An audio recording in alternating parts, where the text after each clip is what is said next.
Mes salutations à tous ceux qui regarderont cette vidéo. Mon nom est Abaté Akwa Yannick. Je viens auprès de vous à ce moment que le Père, dans sa grâce immense, est encore disponible. C'est pour partager avec vous la parole qui donne la vie, la parole qui est esprit et vie, la parole par laquelle toutes choses existent, autant dans les cieux que sur la terre, les choses spirituelles comme les choses physiques. Sans la parole, rien ne vit. Et sans la parole, rien n'est. Le bien comme le mal existe par la parole. L'arbre de la connaissance du bien et du mal a été amené à existence par la parole.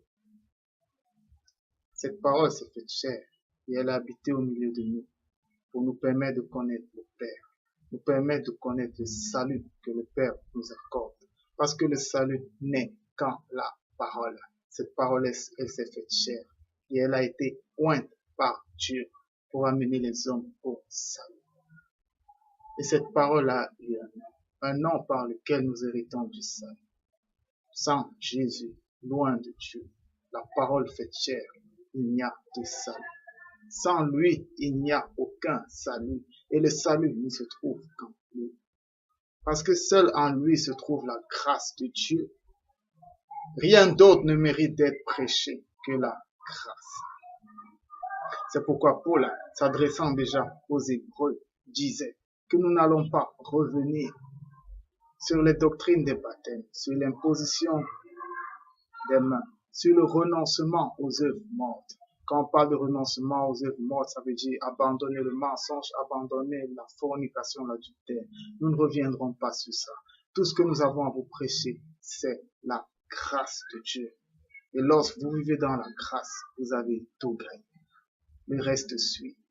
Le plus important, c'est le salut de l'âme, par la grâce, par Jésus-Christ. C'est la vie par l'esprit. Et l'esprit vit uniquement dans la grâce. Sans grâce, il n'y a pas d'esprit. Parce que dans la religion, il n'y a pas d'esprit. Mais tout est charnel. Mais avant de commencer, nous allons nous recommander le Père. Père, Dieu inconnu, Dieu tout-puissant. Mon Dieu, tu es le créateur de toutes choses. Toutes choses vivent grâce à toi. Ton œuvre est parfaite. Lorsque nous contemplons l'humain, mon Dieu, l'humain est parfait dans toute sa création. Tu fais battre nos cœurs. Tu nous fais respirer. Tu nous fais vouloir. Tu nous fais faire des choses. Et ça démontre combien tu es grand. Mon Dieu, tu sais toutes choses. Tu peux toutes choses. Et tu es partout en même temps. Nous ne sommes rien sans toi, mais nous vivons pour toi. C'est pourquoi que l'honneur et la gloire te soient rendus à perpétuité autant dans les cieux que sur la terre, et que ta volonté parfaite soit faite en toutes choses. Gloire à toi, mon Dieu. Aujourd'hui donc, nous allons partager sur un nouveau thème, à savoir qui est le diable. Qui est le diable? Qui est Satan? Mais pour parler de ça, il faut rentrer au commencement de toutes choses. Il faut rentrer au jardin d'Éden. Parce que c'est au jardin d'Éden que tout commence. Si on vous a prêché la loi, ça veut dire qu'on vous cache le jardin d'Éden. Ça veut dire que le fait que Moïse ait été inspiré de l'Esprit pour écrire la Genèse ne sert à rien. Mais si Moïse a été inspiré de Dieu pour écrire la Genèse, c'était pour une bonne raison. Si Moïse a écrit la création de toutes choses, si Moïse a écrit l'histoire d'Adam, c'était pour une bonne raison, parce que Dieu ne fait rien en vain. Si Moïse a écrit la Genèse, c'est pour que nous, à qui la loi n'a pas été donnée, parce qu'elle a été donnée aux Juifs de naissance, pas aux Juifs qui se font Juifs par alliance dans la loi de nos jours, mais aux Juifs de naissance. C'était pour faire comprendre que cette loi qui ne nous concerne pas ne nous amène pas au péché. Mais le péché qui nous condamne vient de plus loin. Le péché qui nous condamne vient de plus loin, vient du père de tous les hommes, à savoir Adam.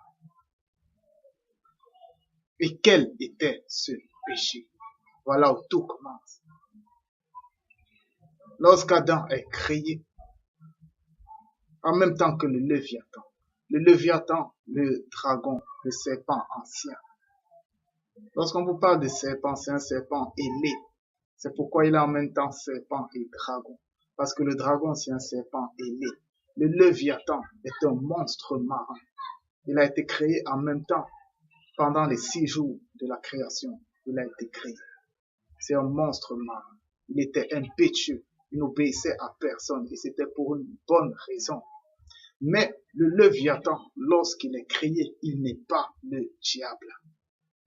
Je vais d'abord vous dire quelque chose, c'est éviter de prendre les mots au premier degré. Sachez une chose, c'est que la lettre, elle est faite pour limiter des notions. Les notions sont atemporelles. Les notions sont illimitées. Avec une notion, vous pouvez avoir plusieurs sens de la notion. Mais les mots sont là pour limiter la notion. La notion. Lorsqu'on parle du diable, le diable ne se limite pas au Léviathan. Le diable est une notion qui veut dire certaines choses. Je vais avancer.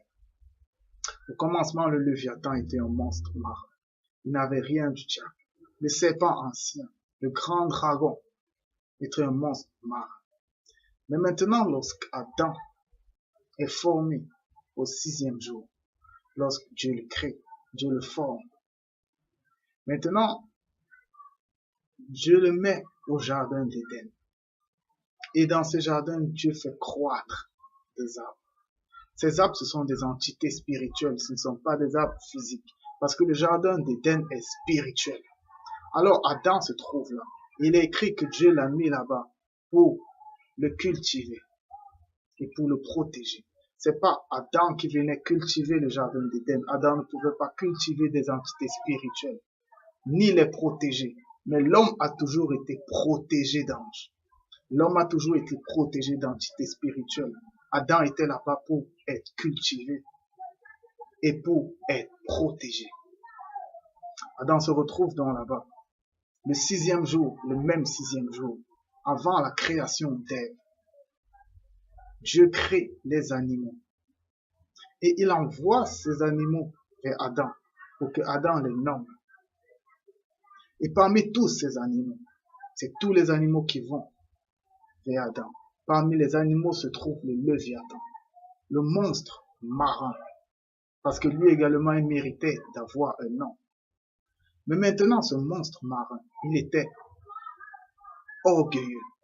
Il n'obéissait à personne.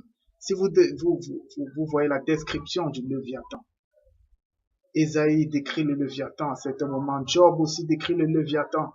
Le Léviathan était impétueux. Et le diable a profité de ça. Lucifer, l'ange, l'ancien ange de lumière. Lucifer va vers le Léviathan et le possède. L'ange de lumière déchu. Il va vers le Léviathan et le possède. Pourquoi? Parce que Lucifer est le père du péché. C'est avec Lucifer qu'a commencé l'iniquité et la rébellion. Et c'est avec lui qu'un tiers des anges s'est rebellé. Lucifer possède le Léviathan. Mais à ce moment précis, Lucifer n'a aucune force sur Adam. Le même jour, Dieu voyant qu'Adam est seul, tout ça se fait le 6e jour. Dieu voyant qu'Adam est seul, il crée Ève. Mais Ève, il prend Ève d'Adam. Ève est beaucoup plus charnelle qu'Adam. Le diable ne pouvait pas aller directement vers Adam. Il passe par Ève, par la femme, parce que la femme est plus passionnée, la femme est plus charnelle. Même dans notre vie de tous les jours, ça se voit. Les femmes sont faites pour la maison, parce qu'elles savent plus s'attacher aux choses charnelles que l'homme. L'homme est beaucoup plus spirituel. L'homme est beaucoup plus évasif. C'est pourquoi même les péchés de la pensée s'attachent plus à l'homme. Un homme peut être avec sa femme, mais il commet un adultère spirituel. Mais la femme, elle préfère amener un autre homme sur son lit parce qu'elles sont beaucoup plus physiques. Quand la femme veut quelque chose, elle le veut physiquement. Mais l'homme peut se satisfaire spirituellement, dans l'esprit en pensée. À ce moment précis, lorsque le diable va vers Ève, il n'a aucune force sur Ève. Lorsqu'il parle à Ève, il n'a aucune force sur Ève. Ça veut dire qu'il n'a encore aucune emprise sur elle. Mais dès le moment où elle reçoit l'enseignement de la connaissance du bien et du mal, dès le moment où elle prend conscience de la loi, elle entre directement sous la servitude de Lucifer au travers du Léviathan. Pour une raison. Le salaire du péché, c'est la mort. Pour qu'il y ait péché, il faut loi.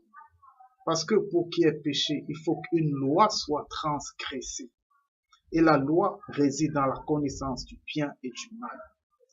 Dès le moment où vous êtes sous la loi, sachez que vous le vouliez ou pas, vous êtes sous l'emprise du diable. Dès le moment où vous êtes sous la loi, dès le moment où vous êtes religieux, que vous le vouliez ou pas, vous êtes sous l'emprise du diable. Et c'est pourquoi tout le temps, dans les assemblées religieuses, on passe le temps à chasser le diable. On le chasse. Ça, c'est de la religion. Parce que dans la grâce, le diable n'a plus de puissance. Vous n'avez pas besoin de chasser quelqu'un qui n'a plus de puissance et quelqu'un qui de surcroît vit en vous. Vous ne pouvez pas le chasser. Il vit en vous, mais il n'a plus de puissance. Maintenant, qu'est-ce qui se passe?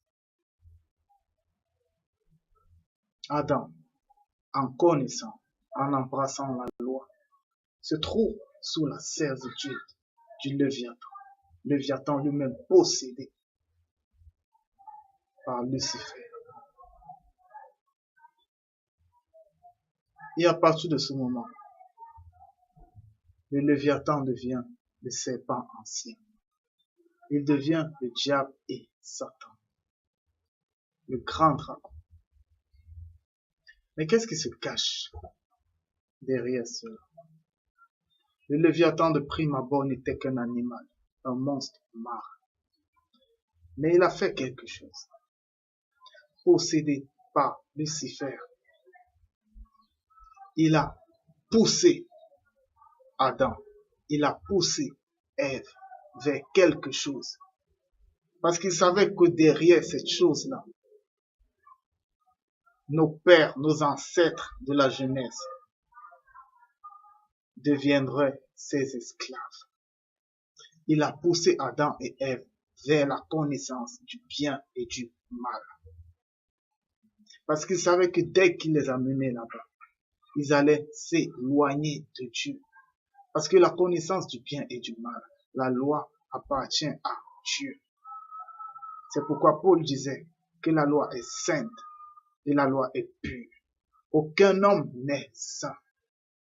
Essayez de vivre selon ce que vous appelez sanctification, vous ne serez jamais saint. Et votre conscience passera le temps à vous prouver que vous péchez. Parce que nous sommes pécheurs sous la loi.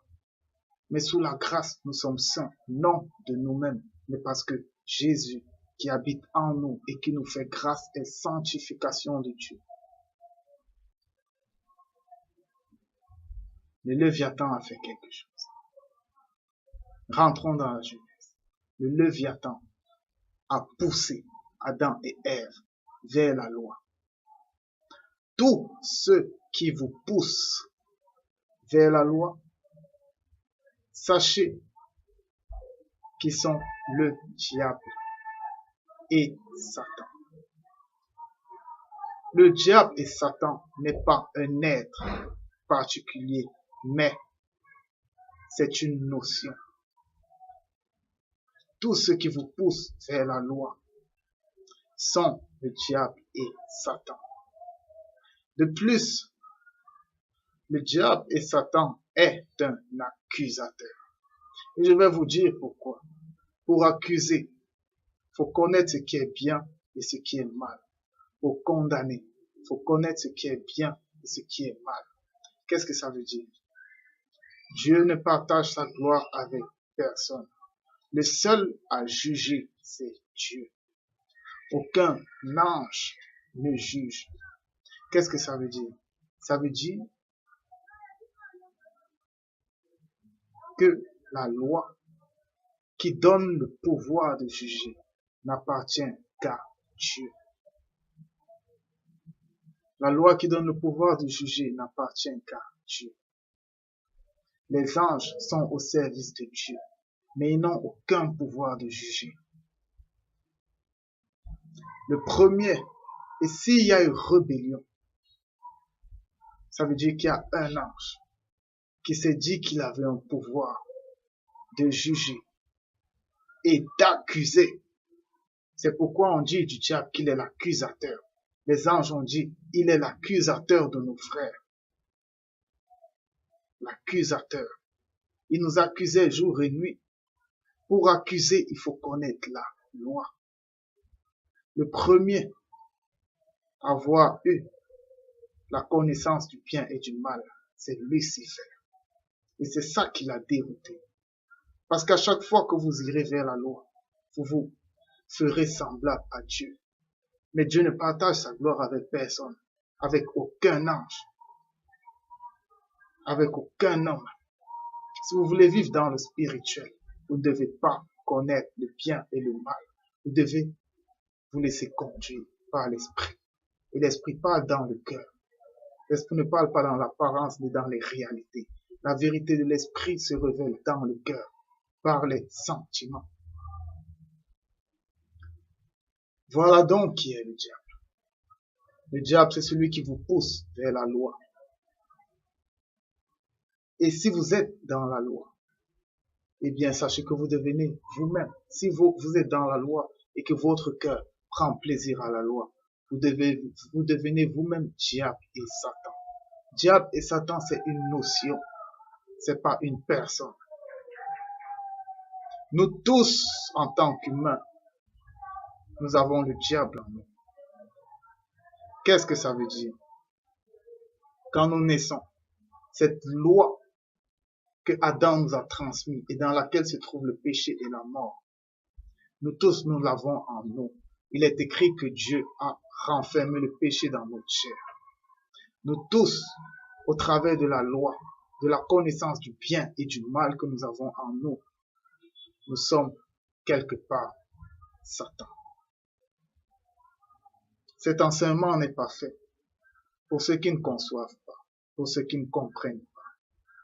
Il est fait pour ceux à qui Dieu permet de comprendre.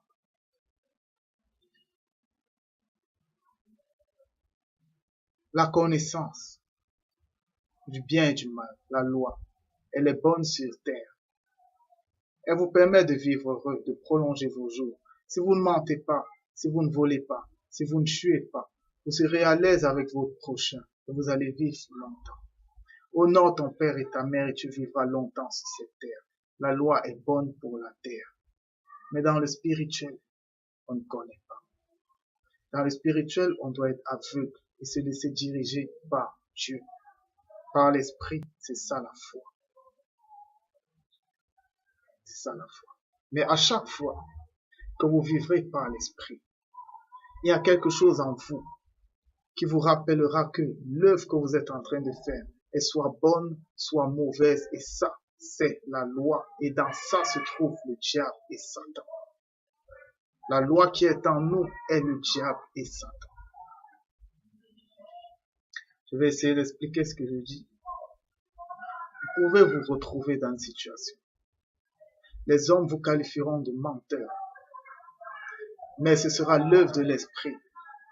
Et à ce moment précis, une loi en vous qui vous dit que ce que vous faites est mauvais va surgir. Eh bien, c'est elle que vous devez combattre parce que c'est elle le diable. La connaissance du bien et du mal, c'est le diable pour l'homme. C'est le diable pour l'homme. Rahab la prostituée, elle a caché les Israélites Et elle a dit qu'elle n'avait pas vu où ils étaient partis. Aux yeux des hommes, aux yeux de cette loi qui est dans notre chair, elle a péché. Mais aux yeux de Dieu, elle a agi selon l'esprit. Que dire encore d'Abraham devant Abimelech, ou Abraham, lorsqu'il s'appelait Abraham, devant Pharaon, lorsqu'il dit que Sarah c'est sa sœur? Que dire de ces personnes? Que dire de David, le grand guerrier? Selon la loi, il tuait, mais il faisait les choses conduit par l'esprit. Il faisait conduire par l'esprit. S'il s'était limité à écouter la loi en lui qui disait tu ne tueras point, il n'accomplirait pas les œuvres de l'esprit. C'est comme pour vous dire que l'esprit et la loi sont deux choses différentes. Faites attention, parce que la loi ne sert qu'à satisfaire la chair. La loi ne sert qu'à satisfaire le terrestre. C'est pourquoi la loi vous accorde une belle vie sur terre, c'est du terrestre. La loi vous apprend à chasser les démons. La loi vous apprend la guérison. Parce que dans la loi se trouve la science. Si la science évolue, c'est uniquement par la loi. Parce que dans la loi se trouve l'intelligence. Le diable, c'est la loi. Le diable, c'est la loi. Et nous tous, nous avons le diable parce qu'en nous tous, il y a la loi. Christ est venu clouer sur la croix les ordonnances qui nous condamnaient. Il est venu clouer la loi. Il a déchiré toutes les ordonnances de la loi. Il a déchiré ce qu'on considérait comme bien et comme mal. Et il nous a rendus comme Adam était au début, à savoir aveugles de toutes choses. Nous n'avons pas à connaître ce qui est bien et mal, mais nous n'avons qu'à vivre guidés par notre cœur, en ayant confessé le Seigneur Jésus comme Seigneur et Sauveur et avoir compris ce que c'est que la grâce. Lorsque vous comprenez ce que c'est que la grâce changera vos vies. La grâce changera vos vies.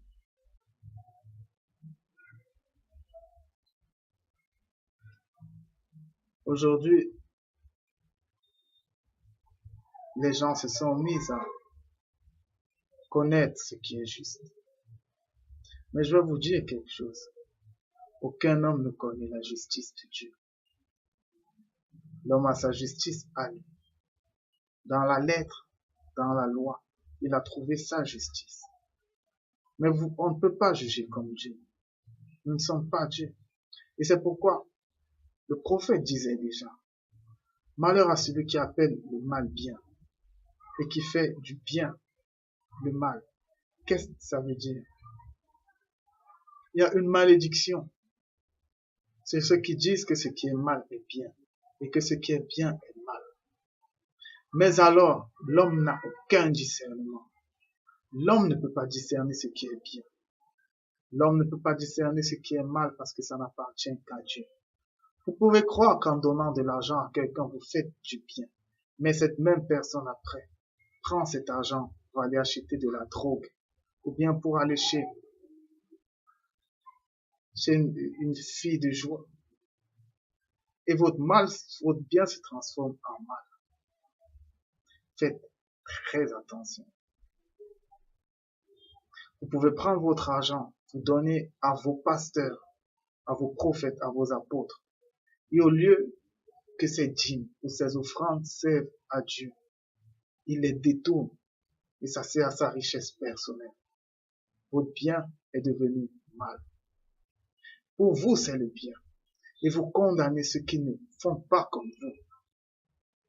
Mais sachez une chose, c'est que ce que vous regardez comme bien peut être mal.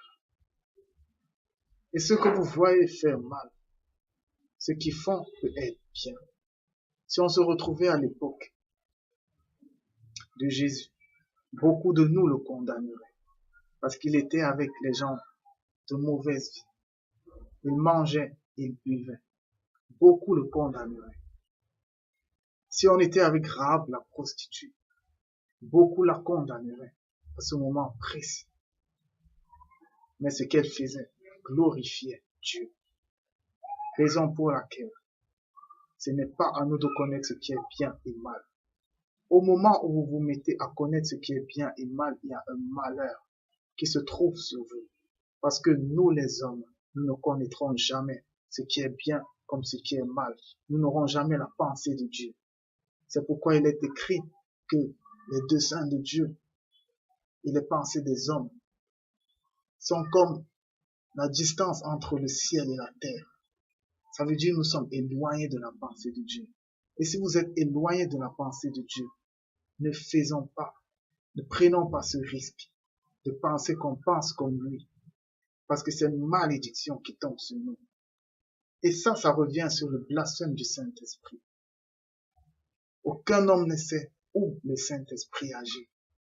Aucun homme ne sait où le Saint-Esprit agit.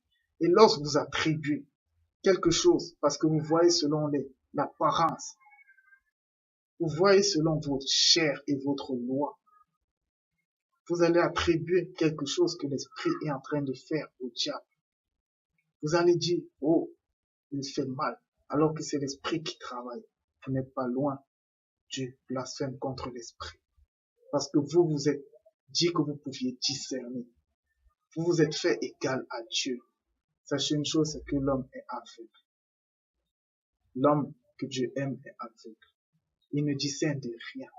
Il ne juge de rien. Il se laisse conduire par l'Esprit.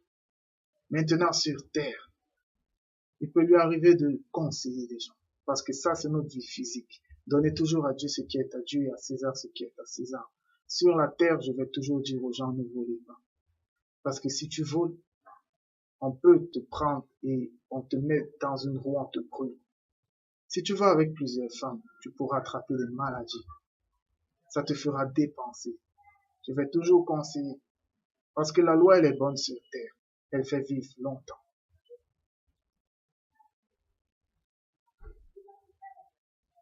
Faisons attention à ce que nous disons. Évitons de juger. Évitons de juger. Nous n'avons aucune force de juger ou d'aider Dieu dans ce qu'il fait. Dieu est le seul juge. Sur les choses de cette terre, Dieu a établi des juges. Et ça, c'est le physique, ça, c'est la loi. Sur la terre, vous pouvez juger. Ça, c'est donné à l'homme. Mais n'attribuez pas, n'essayez pas de mélanger la loi à la foi. N'essayez pas de mélanger les choses terrestres aux choses spirituelles. Les choses spirituelles sont à Dieu. C'est pourquoi Paul disait déjà, dans la foi, dans la grâce. Tu ne peux pas dire que tel montera aux cieux ou tel descendra en enfer, ça ne t'appartient pas. Ça n'appartient qu'à Dieu. Parce que la grâce, il la donne à qui il veut. Tu n'as pas le pouvoir de juger qui que ce soit. Même celui que tu qualifies de plus grand sataniste, ne le juge pas. Ça ne t'appartient pas. Je sais ce qu'il a prévu pour toi. Tout ce qui t'est demandé, c'est de prêcher la grâce à ceux que Dieu attire vers toi. C'est pas à toi d'appeler les gens vers toi. C'est l'Esprit qui attire les gens vers toi pour que tu leur prêches la grâce.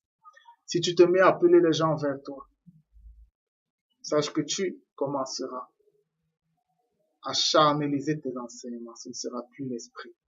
Mais si c'est l'Esprit qui amène quelqu'un vers toi, l'Esprit te donnera les mots pour lui.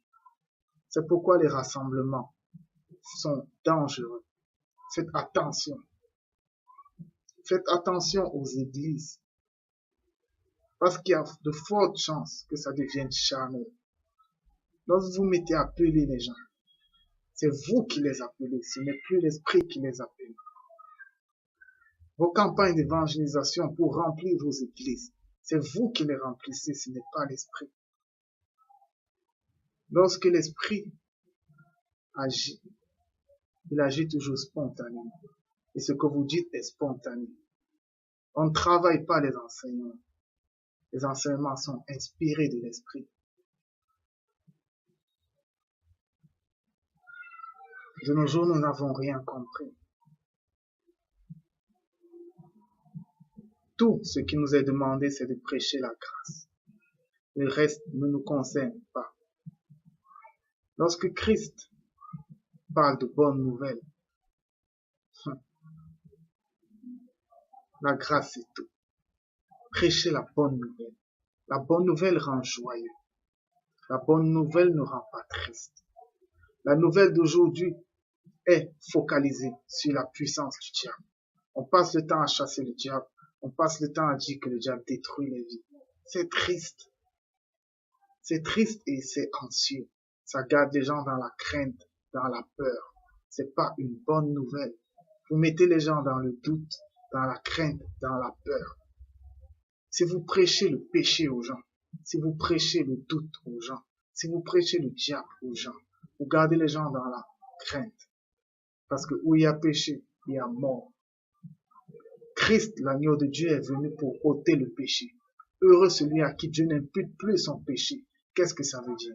Ça veut dire que le péché dans la grâce ne te concerne plus. Parce que le péché réside dans la connaissance, dans la loi. Si Christ t'a délivré de la loi, eh bien comment peux-tu encore pécher? C'est dans la loi que se trouve l'offense. Parce que c'est dans la loi qu'on sait que l'autre nous a menti, que l'autre a abusé de notre femme, que l'autre nous a volé. Mais s'il n'y a plus de loi, eh bien il n'y a plus d'offense. Et s'il n'y a plus d'offense, il n'y a plus de condamnation. Et s'il n'y a plus d'offense, il n'y a plus de pardon. Parce que pour que vous pardonniez, il faut qu'on vous ait offensé. Ça, c'est la grâce. Dans la grâce, le pardon n'existe plus. Parce qu'il n'y a plus d'offense. Dans la grâce, vous êtes libre. Dans la grâce, vous êtes dans la paix avec tout le monde. Même ceux qui vous font du mal, vous les aimez. Parce que vous savez que c'est ce qu'ils doivent faire à ce moment précis. Et qu'ils ne savent même pas ce qu'ils font. Et vous les aimez. C'est ça le cœur de la grâce. C'est un cœur libre. C'est un cœur en paix. Un cœur joyeux. Bien que la chair souffre, le cœur est en paix. Mais de nos jours, la bonne nouvelle, elle est triste. Qu'est-ce que Christ dit? Lorsqu'il prend le livre d'Isaïe, il dit, je suis venu annoncer une bonne nouvelle. Ô pauvres, ô pauvres, ô pauvres. Cette nouvelle ne s'adresse pas aux riches. Et lorsque Christ parle ici, c'est spirituellement qu'il parle. Quand il parle de pauvres, il parle de pauvres de cœur. Si vous êtes riche de cœur, si vous avez de grands biens dans vos cœurs, le grand bien, c'est ce qui a la première place dans vos vies. Un grand bien, ça peut être vos femmes, vos enfants, vos richesses. Vous pouvez être pauvre, mais déjà dans votre cœur, vous êtes riche. Vous pouvez être pauvre, vous pouvez ne pas avoir de maison, rien. Mais dans votre cœur, vous avez tous les immeubles de Yaoundé, ou tous les immeubles de France. La richesse, elle commence dans le cœur. Il est venu annoncer une bonne nouvelle au cœur pauvre. Premièrement, guérir le cœur brisé. Guérir le cœur brisé. Le cœur brisé, c'est le cœur contrit. C'est le cœur qui se répand. Mon Dieu, j'ai connu ce qui est bien et mal pendant longtemps. J'ai jugé les autres. Maintenant, par Christ, rends-moi aveugle. Pour que je ne juge plus et pour que j'aime. Pour que j'aime. Permets-moi de comprendre la grâce. Voilà le cœur brisé. Quand vous demandez ça à Dieu, eh bien, il vous guérira. Il guérira votre cœur. Il vous permettra de comprendre la grâce et de la vivre. Parce que tout passe dans le cœur. Il faut que le cœur comprenne. On peut vous dire comme je vous dis. Mais si ce n'est que votre raison qui comprend, vous n'aurez rien compris. Il faut que Dieu vous permette d'avoir le cœur ouvert. Il faut que l'Esprit dispose votre cœur. C'est pourquoi rien n'est fait par l'homme. C'est l'Esprit qui vous permet de comprendre la grâce. Proclamez aux captifs la délivrance. Ésaïe 61:1 dit, proclamez aux captifs la liberté. Le cœur est libre quand vous comprenez la grâce. Parce que dans la loi, vous êtes gardés prisonniers. Dans la loi, vous êtes gardés prisonniers de la crainte, du doute, de la crainte de l'enfer, de la crainte du diable. Mais lorsque vous comprenez la grâce, vous comprenez que le diable est vaincu. Vous comprenez que vous n'avez plus à craindre ce qui est bien et mal, mais vous devez juste vivre. Conduit par l'Esprit, vous devenez libre. Proclamez la délivrance. Je suis délivré. Tout ça se trouve dans la parole. On vous délivre des démons aujourd'hui. On vous délivre de ces choses. Mais sachez que c'est la parole qui délivre le mieux. Quelqu'un peut vous enlever un démon aujourd'hui. Et demain, ce démon revient avec 7 démons pires et votre cas est pire. S'il ne vous a pas prêché la parole et si votre cœur, par la disposition de l'esprit, n'a pas accepté Christ, sachez que ces démons reviendront. Et vous serez pire qu'avant. Je suis venu pour que ceux qui sont aveugles recouvrent la vue.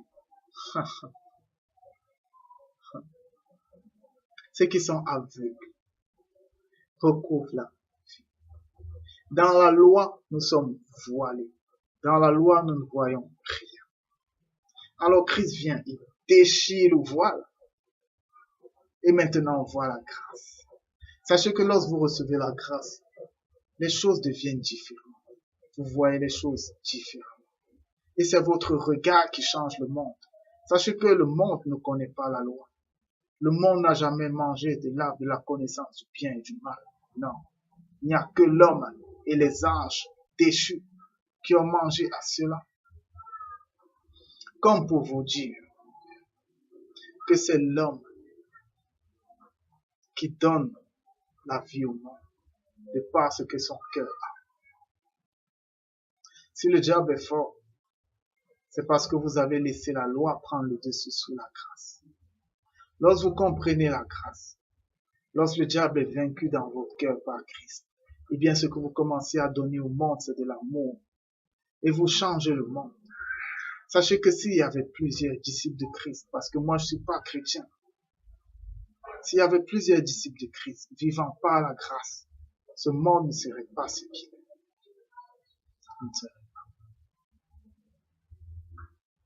La liberté. Je suis venu annoncer une année de grâce du Seigneur. Une année de grâce. Lorsque Christ parle d'une année de grâce, et lorsque le prophète Ésaïe parlait déjà de ça, la grâce, une année. Le temps spirituel n'est pas le temps physique. Ça veut dire que la grâce, c'est pour un temps. Mais Christ s'arrête là. Mais Ésaïe continue. Il dit, et un jour de vengeance de notre Dieu. Ça veut dire que la grâce, à un moment, prendra fin. La grâce n'est pas éternelle. Parce que dès que la grâce finira, eh bien, la colère de Dieu s'abattra. Parce que c'est sous la grâce que Dieu sauve. Nous ne sommes pas au temps du jugement. Nous ne sommes pas au temps de la colère. Nous sommes au temps de la bonne nouvelle du salut en Jésus-Christ. Il suffit juste de croire, de le confesser comme Seigneur et comme sauveur du péché d'Adam et Ève, le péché de la connaissance. Et alors, il vous lave. Il vit avec vous et il vous conduit par l'Esprit. Par l'Esprit. Vous n'avez aucun effort à faire. Ne rentrez pas sous la loi. C'est pas vos prières, c'est pas vos jeûnes, c'est pas vos fréquentations de culte, c'est pas vos dîmes et vos offrandes, c'est pas votre baptême qui vous sauvera. Tout ça, c'est religieux. Tout, c'est la grâce. Comprenez la grâce. Recevez Jésus comme Seigneur et Sauveur dans votre cœur. Et vous aurez la vie éternelle. Parce que dans la loi se trouve la mort, mais dans la grâce se trouve la vie en Jésus-Christ. Ésaïe chapitre 45 au verset 22 disait déjà, tournez-vous vers moi et vous serez sauvés. Christ a dit, je suis le serpent des reins. Comme Moïse a élevé le serpent des reins, il faut que le Fils de l'homme soit également élevé. Lorsque le serpent des reins était élevé, Moïse a dit, fixez vos yeux vers ce serpent et vous serez sauvés. De même avec Christ. Tout ce qu'il demande, c'est tournez-vous vers moi et vous serez sauvés. Il ne demande pas vos jeûnes. Il ne demande pas vos prières. Il vous demande de le reconnaître comme Seigneur et Sauveur. Il vous demande de comprendre la grâce dans vos cœurs. Il vous demande de vivre votre vie chaque jour. Il vous conduira par son esprit. Et ceux à qui vous devriez prêcher la parole, vous prêcherez la grâce. Vous n'êtes pas là pour délivrer les gens des démons. Vous n'êtes pas là pour guérir les malades. D'abord, vous n'avez pas ce pouvoir. Jésus guérissait tous les malades. Les apôtres guérissaient tous les malades. Est-ce que vous, de vos jours, vous le faites? Est-ce que vous guérissez tous les malades? Et vous pensez qu'avec ça, vous êtes supérieur aux autres? Le Christ disait déjà, ce qui compte, c'est pas ces miracles et ces prodiges. Ce qui compte, c'est que votre nom soit inscrit dans le livre de vie. Beaucoup viendront à la fin et diront, oh mon Dieu, nous avons prophétisé en ton nom, nous avons fait à ton nom. Je ne vous ai jamais connu. Vous êtes des ouvriers d'iniquité. D'iniquité. Vous êtes iniques. L'iniquité se trouve dans la loi. Vous êtes iniques. Vous n'avez pas accepté la grâce. Sachons donc reconnaître ce qui est bon. La grâce consiste à vivre dans l'amour et la paix. L'amour et la paix. La grâce donne la paix. Dans la loi, vous allez vous battre tout le temps. Et c'est un combat vain. C'est un combat vain. Vous allez vous battre pour des choses qui ne vous appartiennent pas. Vous courez en vain. Laissez Dieu agir dans vos vies. Vous vous battez contre qui vous êtes. Vous ne pouvez pas vous battre contre vous-même. Vous ne pouvez pas vous battre. Parce que même en pensée, votre chair vous rattrapera. Dans le physique, vous pourrez vous dire que vous faites les choses bien. Mais dans la nuit, votre chair vous rattrapera. Nous sommes des pécheurs. On ne se bat pas contre soi-même, mais on laisse Dieu agir. C'est pourquoi Christ disait déjà, venez à moi tel que vous êtes, et je vous accueillerai. Si tu es menteur, ne combats pas ce mensonge, mais reconnais Christ comme ton Seigneur et Sauveur, accepte la grâce. La grâce qui dit que je ne te juge pas selon ton mensonge. Mais ce que je veux, c'est que tu me reconnaisses et que tu saches que je suis l'agneau de Dieu qui enlève ton péché. Point barre. Point barre. Je ne prêche pas le monde. Je ne prêche pas la loi. Si vous voulez les gens qui vous prêchent la loi, ils sont nombreux. Qui vous prêchent les guérisons, qui vous prêchent les miracles, qui vous prêchent les passeports, qui vous prêchent le mariage. Non. Tout ce que moi je prêche, c'est la bonne nouvelle de Christ. L'agneau de Dieu qui ôte le péché du monde, qui nous délivre de la connaissance du bien et du mal, qui nous fait rentrer à l'Adam initial. C'est ça que nous prêchons. Et ça nous donne la paix. Parce que sans loi, c'est la paix. Christ est venu apporter, annoncer la paix à ceux qui étaient loin et la paix à ceux qui étaient près. La paix du Christ. La paix ne connaît pas les convictions. La grâce ne connaît pas les convictions. Tel porte le foulard, tel se voile, tel ne se voile pas. Tel est baptisé au nom du Père, du Fils et du Saint-Esprit, tel est baptisé au nom de Jésus-Christ. Tel fait le sabbat, tel ne fait pas le sabbat. Tel paye la dîme, tel ne paye pas la dîme. Vous êtes en combat. Mais la grâce ne connaît pas ce combat. La grâce, c'est la paix. Christ est venu apporter la paix. La paix, c'est la sagesse de Dieu. La paix, elle est modérée. Elle est conciliante. Elle est pacifique. Elle est pacifique. Donc, nous prêchons la grâce.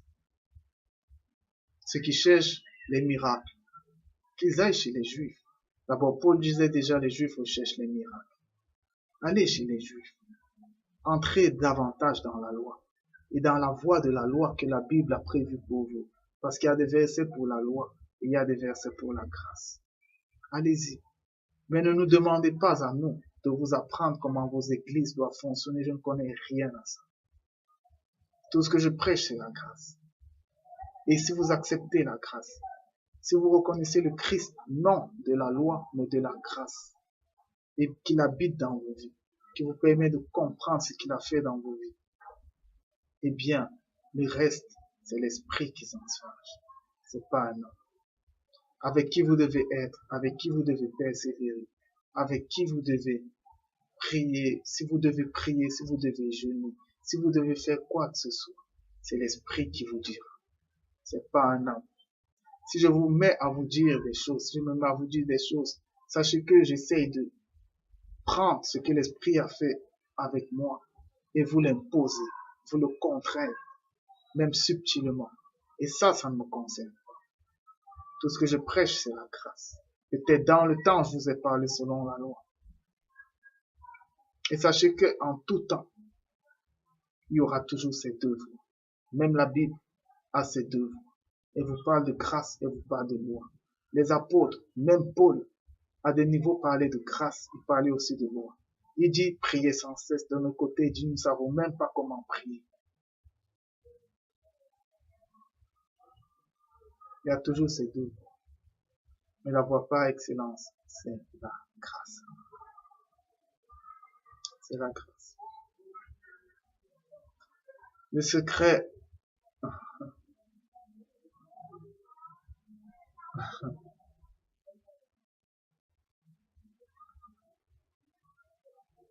le secret, lorsqu'on revient à notre thème initial, le diable et Satan, c'est premièrement celui qui pousse vers la loi. Pour te permettre toi-même de devenir ce diable et Satan en connaissant la loi. Parce que dès que tu reçois la loi, dès que ton cœur l'accepte, parce que tout vient du cœur, c'est le cœur qui accepte la loi, c'est le cœur qui accepte la grâce. Lorsque ton cœur accepte la loi, tu vas juger. Dès que ton cœur accepte la loi, eh bien le bien et le mal sortent de ton cœur et se mettent à corrompre le monde. Si ton cœur accepte la loi, eh bien sache que bien que tu verras les choses comme chastes, eh bien d'un autre côté, tu verras aussi les choses comme impudiques. Ça veut dire que tu jugeras, tu condamneras. Mais le cœur qui vit dans la grâce, qui ne conçoit plus que l'impudicité existe, que l'homosexualité existe, que le vol existe, eh bien il n'y a rien. Ces choses-là, tu ne les donnes pas, tu ne donnes qu'une chose, c'est la paix, c'est l'amour. C'est l'amour, c'est là la différence. C'est ça la différence. La loi donne la connaissance. La loi te permet de discerner d'après toi ce qui est bien et ce qui est mal.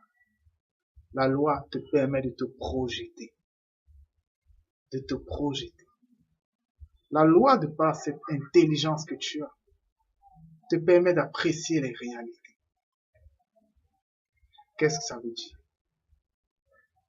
Lorsque Jésus marche sur l'eau, il appelle Pierre. Pierre vient. Pierre commence à marcher sur l'eau, mais après Pierre voit les vagues. Il voit le vent et il a peur. Vous savez pourquoi il a peur? Au commencement, Pierre marche par l'esprit. Mais au fur et à mesure, la loi dans sa chair lui dit, hé Pierre, qu'est-ce que tu es en train de faire? Est-ce que c'est réel? Selon l'intelligence qu'il a, il sait qu'il y a une loi qui dit que si tu marches sur l'eau, tu dois entrer. Une loi qui dit que lorsque le vent est fort, tu dois tomber. C'est cette loi qui est revenue. De nos jours, ce même diable de cette époque, il nous parle. Dieu ne connaît pas la réalité, Dieu est la vérité. Christ est la vérité. Ne nous érigeons pas contre la volonté de Dieu, parce que la volonté de Dieu, elle est parfaite. La volonté de Dieu s'écrit dans le livre qu'il a écrit dès le début. Tout ce qu'on vit est écrit. Toute élévation de parole d'un disciple de Christ doit être comme Christ lui-même l'a fait. Que ta volonté, Père, soit faite, c'est tout. Que ta volonté. Sachez que le bien et le mal n'existant plus. Ce que nous considérons comme bien est grâce de Dieu. Et également ce qu'on considère comme mal est grâce de Dieu. La maladie est grâce de Dieu. Si donc vous êtes frappé de maladie, n'accusez pas le diable. Mais dites à Dieu, mon Dieu, que ta volonté soit faite. Et sachez qu'il y a plus de bien à quitter ce monde qu'à y vivre. Parce que lorsqu'on quittera cette chair, eh bien nous serons délivrés de la loi, parce que la loi est emprisonnée dans cette chair. et nous pourrons vivre pleinement par l'Esprit. Pleinement par l'Esprit. Jésus annonce aux disciples qu'il doit souffrir à Jérusalem et qu'il doit être livré aux païens. Mais Paul s'érige. Paul s'érige parce que là encore, la loi en lui fait comprendre que cette volonté-là peut être détournée. Ça veut dire qu'on peut employer des choses. Sachez que vous ne pouvez rien contre la volonté de Dieu. Vous ne pouvez rien. Et l'homme a peur de la mort parce qu'il croit qu'il peut la déjouer. La mort est écrite dans le livre, dans l'histoire de chacun d'eux. Il faut automatiquement qu'on se délivre de ce corps charnel. Automatiquement. C'est vrai qu'il y a d'autres qui ne mourront pas jusqu'à la venue du Christ. Mais pour ceux qui mourront, c'est normal. Alors ne craignez pas la mort. Ne craignez pas la mort. Et pour ne pas craindre la mort, il faut renoncer à tout.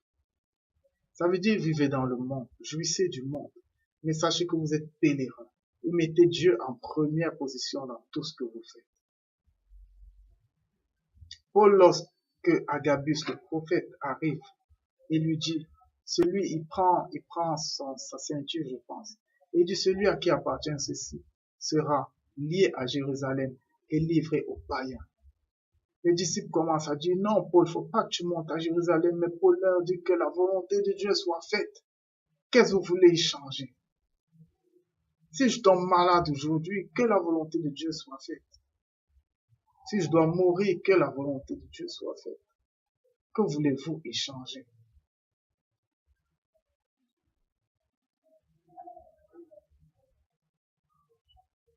Qu'est-ce que vous voulez changer? Nul ne change la volonté de Dieu. Tout ce qui est écrit est écrit. Dans la volonté de Dieu, c'est pas tout le monde qui doit être riche. Il y a des gens qui sont nés pour être pauvres. Lazare est né et il est né pour être pauvre. Il a vécu sa pauvreté. Après, il est allé dans le sein d'Abraham. Il y a des gens qui sont nés pour être pauvres. Des gens qui sont nés pour être riches. Lorsque vous prenez la dîme du pauvre, il n'a d'abord rien pour se nourrir et vous le dépouillez davantage en lui faisant miroiter une richesse. Alors vous savez qu'il est probable qu'il ne soit jamais riche. Vous faites mal. Vous faites mal. Laissez les gens vivre. Ne dépouillez pas. Laissez les gens vivre. S'il est écrit que quelqu'un va mourir de maladie, eh bien vous allez prier pendant 100 000 ans, mais cette personne mourra de cette maladie. Eh bien laissez Dieu agir. Laissez Dieu agir. D'abord la prière, dès que vous avez médité quelque chose, c'est le cœur qui prie. Et le cœur prie par l'esprit. Sachez qu'à chaque fois que nous élevons des prières religieuses, elles sont vaines. Le cœur prie par l'esprit. Rendez grâce à Dieu en tout temps. Mais la prière se fait par l'esprit. De nos jours, nous voulons changer les choses. Priez tant que vous voulez. S'il est écrit que vous allez mourir à 15 ans, que vous n'aurez pas une longue vie, eh bien, la volonté de Dieu sera faite. Que vous le vouliez ou pas, priez pour être riche. S'il est écrit que vous ne serez jamais riche, vous courez en vain. Priez pour que vos ennemis disparaissent. Priez pour que le diable qui disparaît. Priez pour qu'il y reçoive des savates. Priez pour que le feu le brûle, le feu du Saint-Esprit le brûle. Priez pour toutes ces choses. Mais il sera toujours là. Parce que c'est la volonté de Dieu qu'il soit là jusqu'à la fin. C'est la volonté de Dieu que le diable soit emprisonné en chacun de nous, dans la loi. Arrêtez la religion. Vivez. Oh, c'est dur de comprendre, mais vivez. Vivez, soyez libérés de la loi. Vivez selon votre cœur et soyez sincères. Ne laissez pas l'hypocrisie. Que les gens vous jugent, peu importe, mais vous ne jugez point. Si vous êtes homosexuel, dites aux autres, je suis homosexuel. Dites à Christ, je suis homosexuel, mais je t'accepte comme Seigneur et Sauveur dans cet état. Si vous êtes terroriste, si vous avez tué, si vous avez égorgé des hommes, dites à Christ, j'ai fait ça, je suis ça. Mais maintenant, je viens à toi dans ta grâce. Il vous accueillera tel que vous êtes. Soyons sincères. Soyons sincères. Vous qui donnez avec un double cœur, vous donnez enfin. Si vous ne voulez pas donner, bien ne donnez pas. Dieu ne vous juge pas pour ça. Si vous êtes dans la grâce, vivez vos vies. C'est lui qui met dans vos cœurs la possibilité de donner et celle de ne pas donner. Lorsqu'il vous dit ne donne pas, cette personne ne donne rien. Et soit vrai. Je ne donne rien. Point barre. Soyons sincères avec nos cœurs. Évitons l'hypocrisie. Trop d'hypocrisie de nos jours, trop de religion. Beaucoup de chrétiens, mais beaucoup de chrétiens les lèvres. Moi, je suis pas chrétien. Moi, je suis disciple de Christ, vivant dans la grâce. Et je ne suis pas seul. Il y a beaucoup de personnes qui vivent par la grâce. Et pour cela que Dieu soit glorifié. J'en ai fini.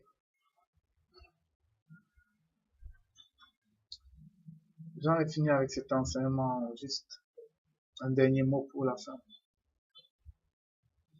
Lorsqu'un frère est malade et lorsqu'il meurt, lorsqu'un frère subit des sévices, lorsqu'il est égorgé, lorsqu'il est maltraité et toutes ces choses, sachez que c'est la volonté de Dieu. Vous n'avez pas à vous hériter pour ça.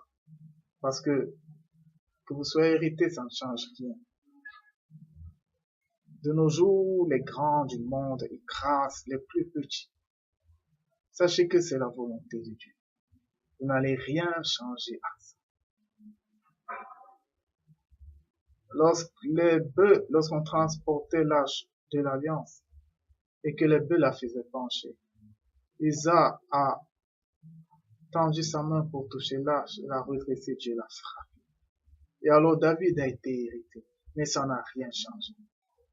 Isaac n'est pas revenu parce que Dieu fait ce qu'il veut. C'est parce que vous avez la connaissance du bien et du mal que vous jugez les choses.